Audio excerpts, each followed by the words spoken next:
Gelmedi mi aşağıda? Ah, vallahi ne hazırladın ya? Kafan yedi kim? Ha kafan yedi.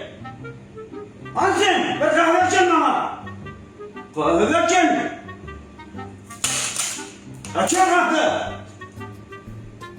Yetti açın kaşın. Getir bir kahve. Ah, ipte gitmedi. Can! Ulan, Ne mi? lan sen mi yetin mi? Niyeti mi? Ne işin var? Lan var, yok ben daha kalıcı oğlum kadıydım da. Stop. Al çay! Ben çay değilim. Hava! Ben çay değilim mi? Ben çay giydim. Kudaysa kahve diyeyim mi kadıydım? Yok şu sıvat ya. Ben tokum yedim daha. Al çay git. Bolya, stopparla. Yerinden aldın mı? Bolya. Canday çaya bir şükür canım armadım. Vah küçük yani armadım.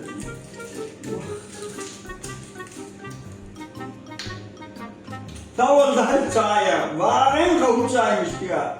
Başka oradan gerek mi? Yok tavul. Burnuş çayımının elafa. Kahve güçlü oluyor ama. Vah vah. Buyurun canım dayı.